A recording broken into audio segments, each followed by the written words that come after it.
You know, okay, there's two things in life that I really like, okay? First of them, talking about watches, okay? Second off, wearing watches, okay?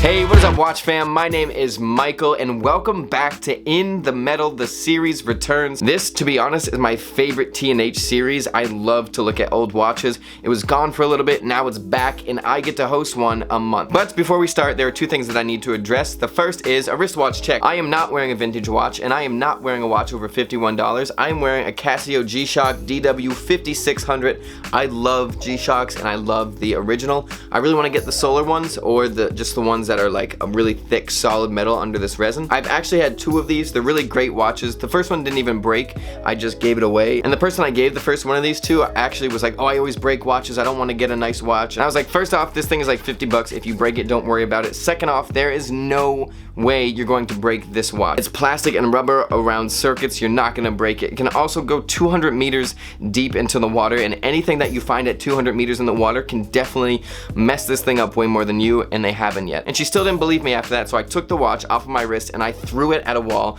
Not as hard as I can, because that would it would break the speed barrier, but pretty hard, and of course it was fine. And then she accepted it, and she's been wearing it for I think 2 or 3 years, and these batteries are guaranteed for 2 years, and I think it's on 4 and still performing strong. It's not beeping quietly or anything like that. So these things are great, they're indestructible. Anyways, on with the In the Metal, let's go. So the first watch we have here is an Omega Seamaster, and what's really different about this watch that you can obviously see is that dial. It has those really cool ridges on it, and I was doing some research trying to find, you know, what model that was, what specifically it was, or like where it came from. And the only thing I can find, which is cool because it makes this watch even more of an anomaly, is the fact that those ridges are often found on a gold cap Grand Lux Seamaster, which is a really gorgeous Seamaster, and it's one of their top of the line Seamasters from that era. But what's interesting is that this Omega Seamaster is not Grand Lux, but it still has a similar dial from a Grand Lux, which kind of brings me to something I want to talk about with the Seamasters, which I really like. And a lot of people know this, but I don't think it's talked about as much as it should be. But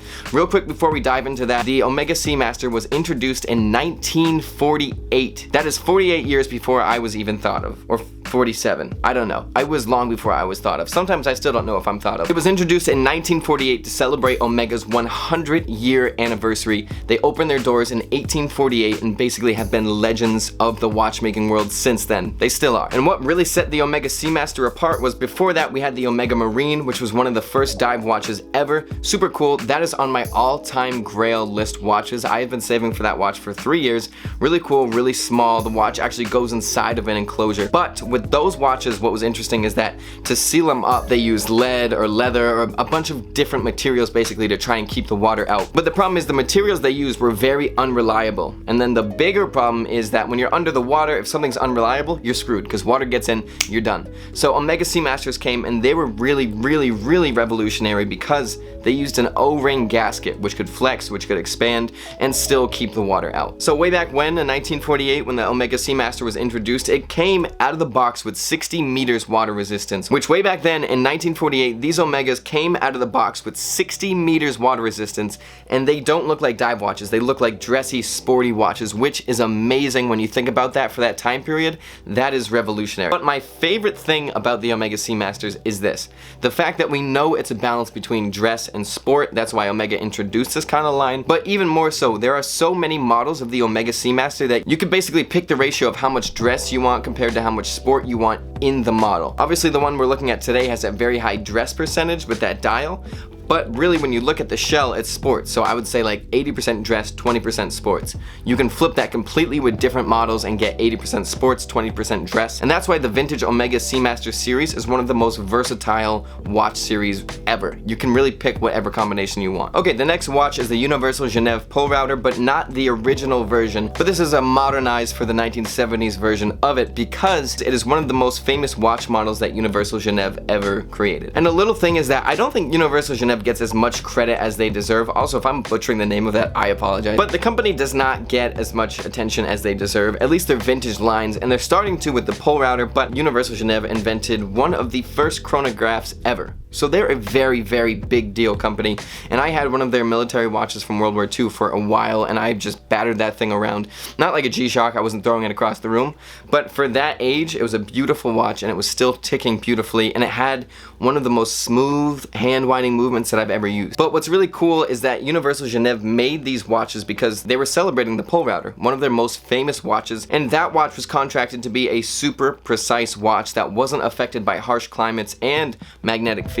I'm not saying it's super anti-magnetic or anything like that, but Universal Genève was contracted to make a watch that could go over the North Pole and still have the instrument working properly after going through all the magnetic fields. So that is really cool. But I mean, this watch, even just by looking at it from like 60 miles away, is pure 70s. When you put it on, you are listening to disco. It reminds me of like a really nice pebble that you see when you're trying to skip rocks in a pond or the ocean or something. It looks very, very smooth and it has a very singular design, and the biggest thing for me is that it's not circular. I love circular watches, don't get me wrong, but I've had so many, I've seen so many that when something breaks the mold and isn't just a circle with lugs or something like that, it always instantly grabs me and I want to check it out. This watch I think is beautiful. I'm really getting into the 70s watch aesthetic. I haven't been into it for a while. They're so loud and weirdly shaped and just like steel chunks of watch that people are always like, that's a retro watch. I love it. Where'd you get it? And I'm like, oh, you should check out the Theo Harris watch shop. All right, this last watch, definitely not the least. It's from a very small independent brand called Rolex. This is the Rolex Date, very similar in comparison to the Rolex Date Just.